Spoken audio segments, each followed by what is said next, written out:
तो बीएससी जो third year है, बीएससी थर्ड ईयर की जो मेजर फिजिक्स है, मेजर फिजिक्स में से इलेक्ट्रॉन की है, उसकी आईएमपी क्वेश्चन 3 यूनिट के हैं, जो कि पहला है सोलर सेल की बनावट व कार्यविधि।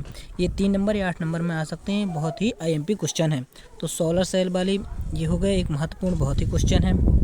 फिर इसके बाद ये फोटो डायोड वाला क्वेश्चन भी, तो ये फोटो डायोड वाला क्वेश्चन भी बहुत ही महत्वपूर्ण बन जाता है। इसकी संरचना, अभिलाक्षण वर्क व उपयोग, तो ये पूरे क्वेश्चन जो हैं सीरीज से उठाए गए हैं। इसके अलावा इनको जो 20 आती है कॉलेज की, उनसे लिखा गया है। अगला है जेनर डायोड का वोल्टेज रेगुलेटर की भांति उपयोग। आप देखना चाहें तो सीरीज में देख सकते हैं, और इसके अलावा जो कॉलेज में पेपर मिलते हैं उनसे भी देख सकते हैं, सभी क्वेश्चन आ चुके हैं, है ना। एलईडी की परिभाषा, संरचना, कार्यविधि व उपयोगों का वर्णन। ये जो 4 क्वेश्चन हैं जो लास्ट के, ये बहुत ही महत्वपूर्ण क्वेश्चन हैं, और ये इनमें से ये जो यूनिट है 3 यूनिट, इनमें से एक क्वेश्चन आएगा। ये तो सॉलिड है कि इनमें से एक क्वेश्चन आएगा ही, तो ये आपको 5 क्वेश्चन तो तैयार कर ही लेने हैं। इसके अलावा ये क्वेश्चन भी बहुत महत्वपूर्ण है।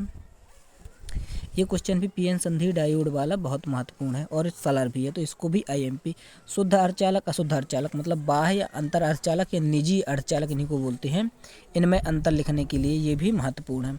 चालक, कुचालक, अर्धचालक में अंतर, ये भी महत्वपूर्ण ही क्वेश्चन है। तो ये सलर हैं, इसलिए इनको थोड़ा महत्वपूर्ण बनाया गया है, और इनके आने की, जैसे सलर पेपर आता है तो ऐसा होता है कि कभी कभार जब सलर पेपर आता है तो ये क्वेश्चन आ जाते हैं। अगला जो अपन क्वेश्चन देखेंगे वो है फर्मी ऊर्जा अंतराल।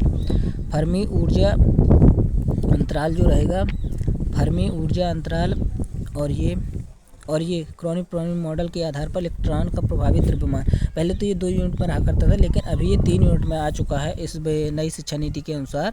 तो ये वाला क्वेश्चन भी बहुत महत्वपूर्ण है। और ये क्रॉनिक पेनिंग मॉडल को समझाइए।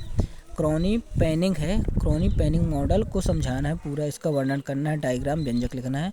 तो इस प्रकार से इस यूनिट के जितने भी आईएमपी क्वेश्चन होते हैं वो मैंने बता दिए।